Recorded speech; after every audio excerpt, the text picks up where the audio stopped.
ஈடிக்கும் பயப்பட மாட்டோம், மோடிக்கும் பயப்பட மாட்டோம்னு சொல்றது வந்து சும்மா கேமராக்கு முன்னாடி சொன்னா போறாது. அதாவது ஈடிக்கு முன்னாடி போயிட்டு தம்பிங்களை கூப்பிட்டு நீங்க நிக்க வச்சு ஈடிக்கு பயப்பட மாட்டோம் அப்படின்னு சொல்லி இருக்கணும்.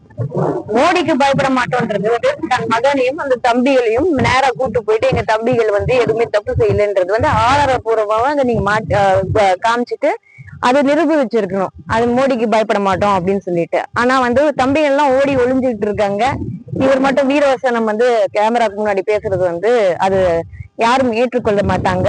இங்க இருக்கிற எல்லாருக்குமே எல்லா மக்களுக்குமே தெரியும் எவ்வளவு வந்து இது இந்த டாஸ்மாக் ஊழல் எப்படி நடந்திருக்கு, இந்த 300 கோடி வீடு எப்படி கட்டியிருக்காங்க, இந்த என்ன சொல்றது நடிகைகளுக்கு எல்லாம் எவ்வளவு காசு கொடுத்துருக்காங்க, வாட்சுக்கு எவ்வளவு காசு செலவழிச்சிருக்காங்க அப்படின்றது. அதாவது மக்கள் பத்தி கவலை இல்லை. நாங்க ஊழல் செய்வோம், தமிழ்நாடு கடன்ல இருந்தா கூட சரி, ஆனா நாங்க வந்து அந்த கடனை அடைக்க மாட்டோம். ஆனா நாங்க பார்ட்டியும் கும்மாளமும் அடிப்போம், நாங்க ஆடம்பரமாக வாழ்வோம் அப்படின்றதுதான் இருக்கு. என்ன பொறுத்த வரைக்கும் உதயநிதி அவர்களும் சரி, திரு மு.க. ஸ்டாலின் அவர்களும் சரி, எந்த விஷயத்திலும் தமிழக மக்களுக்காக அவங்க வந்து எந்த விஷயமும் கையில் எடுக்க போகிறது இல்லை. கண்டிப்பாக அவங்களுக்கு எந்த ரெஸ்பான்சிபிலிட்டியும் இல்லை. நேரா வந்து வெள்ளை கொடியை ஏந்திட்டு நேரா போயிட்டு மோடி கிட்ட வந்து மண்டிட்டு மன்னிப்பு கேட்கறதுதான். எட்ஜில உட்காந்து பாக்குறோம், நம்ம எட்ஜில உட்காந்துட்டு அவர் பேசுறாரு மோடி கிட்ட ஒரு பேப்பரை வச்சுக்கிட்டு. அப்ப கூட பேப்பர் வச்சுதான் பேச வேண்டிய ஒரு சூழ்நிலை அவருக்கு இருக்கு அப்படின்றதுதான் நான் சொல்ல முடியும். என்னை பொறுத்த வரைக்கும் தமிழ்நாட்டு முழுவதும் எல்லாருக்குமே, இங்க பாமர மக்கள் எல்லாருக்குமே தெரியும் இந்த திமுக எவ்வளவு வந்து கொள்ளை அடிச்சிருக்காங்க, எல்லா துறையிலும் கொள்ளை அடிச்சிருக்காங்க. இன்னைக்கு பாதுகாப்பு இல்ல, பெண்களுக்கு பாதுகாப்பு இல்ல. ஆனா இந்த மாதிரி தம்பிகளுக்கும் அவங்களுக்கு அடியில வேலை செய்ய இந்த மாதிரி செகண்ட் ஹேண்ட் ஜாப் பண்ற கூடிய வேலைகளுக்கும் இவங்க வந்து பாதுகாப்பு தருவாங்க. இன்னி வரைக்கும் தமிழ்நாடு போலீஸ் எங்க அந்த தம்பிகள் இருக்காங்கன்னு வந்து இன்னி வரைக்கும் சொல்லவும் இல்லை. சோ என்னை பொறுத்த வரைக்கும் மீண்டும் இந்த இன்வெஸ்டிகேஷன் தொடர்ந்து கண்டிப்பாக சிபிஐ விசாரணையும் நடத்தி இந்த தம்பிகளும் சரி, உதயநிதி அவர்களும் சரி, யார் யாரெல்லாம் இதுல உணர்ந்தியா இருந்தாங்க. ஏன்னா முழுக்க முழுக்க தமிழ்நாடு மக்களை வந்து வஞ்சிக்கக்கூடிய ஒரு அரசாக தான் நான் பாக்குறேன். கன்னிமொழி அவர்கள் திருமிகு கன்னிமொழி அவர்கள் என்ன சொல்லியிருக்காங்க, இளம் விதவைகள் ஜாஸ்தியா இருக்குன்னு சொல்லிட்டு அவங்க எதிர்கட்சியா இருக்கும் போது சொன்னாங்க. இன்னைக்கு அதே டாஸ்மாக் தடை செய்வோம் அப்படின்னு சொல்லிட்டு சொன்ன இந்த திமுக இன்னைக்கு தடை செய்யாமல் டாஸ்மாக் மூலம் எவ்வளவு அதிக 1000 கோடி இல்ல, அதுக்கும் மேல எத்தனையோ 1000 கோடி வந்து அவங்க வந்து கொள்ளையடிச்சிருக்கிறதா வந்து சொல்லியிருக்காங்க. இதுக்காக அவங்க பதில் இல்ல. அப்போ இந்த இளம் விதவைதான் என்ன பதில் சொல்ல போறாங்க கனிமொழியாக்கான்றதுதான் தெரியல. அந்த அளவுக்கு மக்களுக்கு இன்னைக்கு பாதுகாப்பும் இல்ல, ரொம்ப விரக்தியில இருக்காங்க. கண்டிப்பாக 2026ல எப்படியாவது இந்த திருட்டு திமுகவை நம்ம வந்து வீட்டுக்கு அனுப்புவோம். மீண்டும் புரட்சி தமிழ் எடப்பாடியார் அவர்கள் ஆட்சிக்கு வருவாரு. அனைத்து இந்திய அண்ணா திராவிட முன்னேற்ற கழகம் தான் வெல்லும். எதிர்கட்சியாக இருக்கும்போது கருப்பு கொடை, ஆளுங்கட்சியாக இருக்கும்போது வெள்ளை கொடை அப்படின்னு அதிமுக பொதுச்செயலாளர் எடப்பாடியார் வந்து சொல்லியிருக்கிறாரு. புரட்சி தமிழர் எடப்பாடியார் அவர்கள் சொன்ன மிக சரியான ஒரு கருத்து. அதாவது எதிர்கட்சியா இருக்கும் போது அவங்க வந்து கருப்பு கொடை ஏந்திட்டு கோ பேக் மோடின்னு சொல்லிக்கிட்டு இருந்தாங்க. இப்ப என்னடானா தன் மகனுக்கு பிரச்சனை, தமிழ்நாட்டுக்கு பிரச்சனை அப்படின்றது ஓடல, நிதி கேட்டு ஓடல, நிதி ஆயோகுக்காக ஓடல. ஏன்னா 3 வருஷம் அவங்க வந்து என்னமோ நிதி ஆயோகுக்கு போக மாட்டோம், நாங்க மோடிக்கு எதிரான அரசு அப்படின்னு சொல்லிட்டு இந்த மாதிரி டிராமா பண்ணிட்டு இருந்தாங்க. ஏன் இன்னைக்கு மட்டும் வந்து அந்த நிதி ஆயோகுக்கு வந்து ஒரு ஈர்ப்பு வந்ததுன்னு தெரியல. ஏன்னா மேபி அந்த நிதின்னு பேர் இருக்கிறதுனால அந்த நிதி குடும்பத்துக்காக அவர் ஓடி இருக்காரு அப்படின்றதுதான் நான் சொல்ல முடியும். தன் மகனை காப்பாற்றுறதுக்காகவும் தம்பிகளை காப்பாற்றுறதுக்காகவும் தான் இந்த வெள்ளைக்கொடி ஏந்தி இன்னைக்கு வந்து முதல்வர் அங்க போயிருக்காரு அப்படின்றது வந்து வெட்ட வெளிச்சமாக தமிழ்நாட்டில் இருக்கிற அனைத்து மக்களும், சாமானிய மக்களும் எல்லாருக்குமே அது தெரிஞ்ச ஒரு விஷயம் தான் அப்படின்றது நான் சொல்றேன். அண்ணாமலை இல்லாத தமிழக பாஜக அந்த கட்சிக்காகவும் தேர்தலில் பிரச்சாரம் பண்ண போறீங்க. அதே அண்ணாமலை பத்தி பேசுறதுக்கு இங்க ஒண்ணுமே இல்லை. ஏன்னா பிகாஸ் அவர் வந்து கூட்டணி கட்சியில இருக்கிற ஒரு மெம்பர், அப்படியா இருக்கும்போது ஒரு உறுப்பினரா இருக்காரு. சோ அப்படி இருக்கும்போது கண்டிப்பாக அவரு கட்சி பணி தொடருவாரு அப்படின்றது தான் நான் நினைக்கிறேன். நடிகர் விஜய் நடிகர் விஜய் அவரோட 2026 அரசியலில் ஆட்சி மாற்றம் ஏற்படும் நம்பிக்கையோடு திருப்பி கேளுங்க. அதாவது திரு விஜய் அவர்கள் இன்னும் கூட்டணி யார் என்று சொல்ல முடியவில்லை. நான் மட்டும் தனியா நின்று வெல்ல முடியுமா அப்படின்றது வந்து உறுதியாகவும் சொல்ல முடியலை. ஆனால் டிவிகே மட்டும்தான் ஆட்சிக்கு வரும் அப்படின்றது வந்து சொல்வது வந்து ஒரு என்ன சொல்றது, தன் தொண்டர்களுக்கு ஒரு ஊக்குவிக்கக்கூடிய ஒரு விஷயமாக தான் நான் பாக்குறேன். கண்டிப்பாக ஒரு கரெக்டான நிலை எடுக்கணும். எடுத்தாதான் நம்ம வந்து ஆட்சிக்கு வருவோமான்னு உறுதி வந்து வரும். இது வெறும் வாக்குகளை மட்டும் பிரிக்கிறதுக்கான ஒரு அரசியல் பண்றதா இருந்தா அது அவர் கண்டிப்பா வெல்ல முடியாது.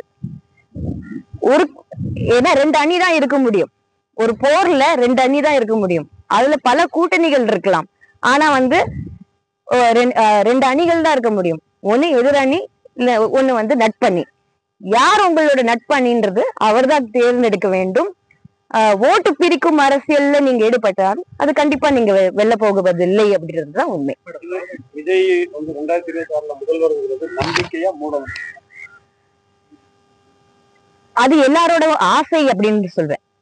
விஜய் நான் எல்லாரும் சிஎம் ஆகணும் அப்படின்றது வந்து எல்லாருக்கும் ஆசை. ஆனா மக்களோட பணி, நிர்வாகத்திறன், இது எல்லாமே பார்க்கும்போது அனைத்து இந்திய அண்ணா திராவிட முன்னேற்ற கழகம் தான் அதுக்கு வந்து மிக ஒரு நல்ல உதாரணமான ஒரு கட்சி. அது இங்க இல்ல, உலகம் முழுவதும் அர்னால்டு சுவாஸ்னிகர்ல இருந்து எல்லா லீடர்ஸும், பெரிய பெரிய வேர்ல்ட் லீடர்ஸ் வந்து அப்ரிஷியேட் பண்ணியிருக்காங்க. நம்ம தமிழ் மாநாடு பண்ணதும் அனைத்து இந்திய அண்ணா திராவிட முன்னேற்ற கழகம் தான். அப்படி இருக்கும்போது கண்டிப்பாக நீங்க வந்து பார்க்கும்போது அனைத்து இந்திய அண்ணா திராவிட முன்னேற்ற கழகம் தான் எத்தனையோ ஸ்கீம்ஸ்ல இருந்து மக்களுக்கு என்ன தேவையோ அதை வந்து அத்தனை திட்டங்களும் மக்களுக்கு கொடுத்தது, பெண்களுக்காக கொடுத்தது, குழந்தைங்களுக்கு கொடுத்தது அப்படின்னு இருக்கும்போது கண்டிப்பா அனைத்து இந்திய அண்ணா திராவிட முன்னேற்ற கழகம் தான். அது கற்று அது பத்தி புரிஞ்சு வரதுக்கு இன்னும் கொஞ்சம் நாள் ஆகும் அப்படின்றதுதான். கண்டிப்பா கிடையாது. அரசியல் என்பது வேறு, சினிமா துறை என்பது வேறு. அரசியல் என்பது, நானும் சினிமா துறையில சேர்ந்த ஒரு பெண் தான். பல பேர் இன்னைக்கு சினிமா துறையில இருந்து வந்திருக்காங்க. கண்டிப்பாக சினிமா துறையில இருந்து வந்தவங்களுக்கு பிரபலமா இருக்கலாம். அது வந்து எந்த மாற்று கருத்தும் கிடையவே கிடையாது.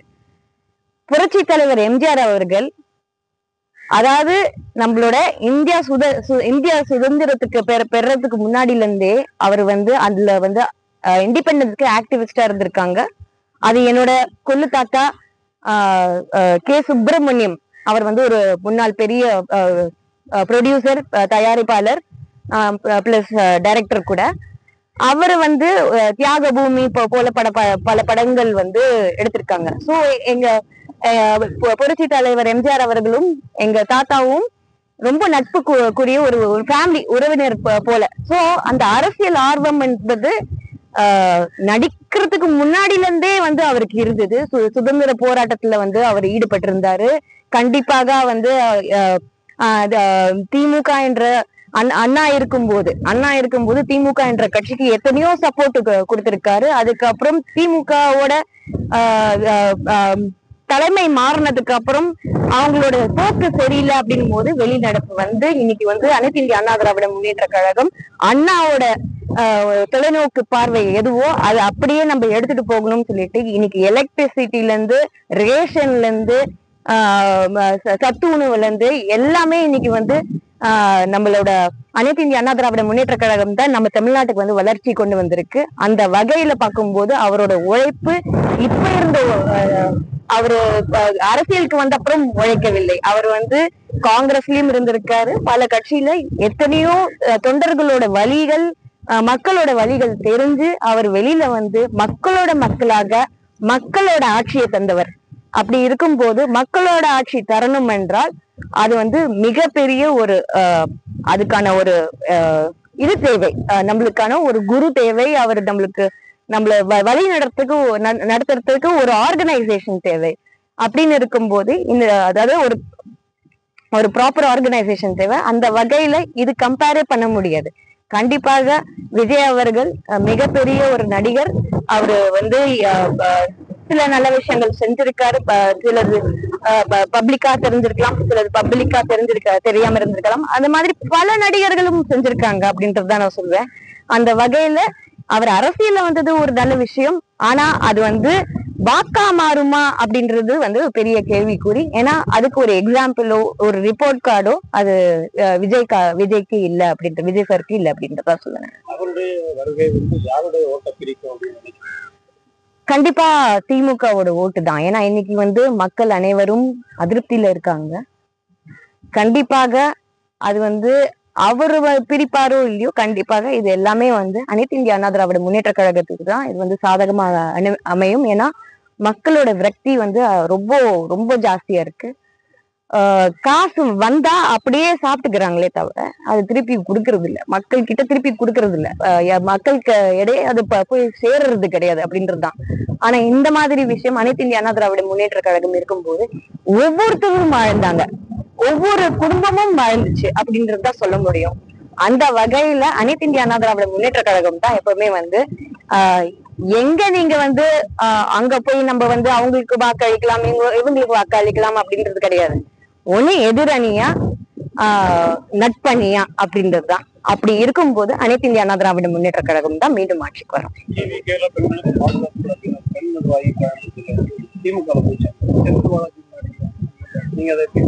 அது திசை திருப்பும் அரசியல். இப்போ இந்த டாஸ்மாக் விஷயத்துல இருந்து நம்ம என்னத்த சொல்ல முடியும்?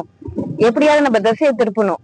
அதனால ஒரு பெண்மணியை விட்டு அதையெல்லாம் இப்போ திமுக அது கை கலை என்னென்றால் அவங்களோட கட்சியில இருக்கிற நிர்வாகிகளோட அடுத்த தலைமுறை மகன் மகள் அப்படி போட்டு மத்த கட்சியில அனுப்பிச்சுட்டு அவங்கள தப்பு தப்பா பண்ண வச்சுட்டு அதுக்கப்புறம் அந்த கட்சியோட பேரை கெடுத்துட்டு அதுக்கப்புறம் திருப்பி திமுகக்கு வர மாதிரி பண்றாங்க.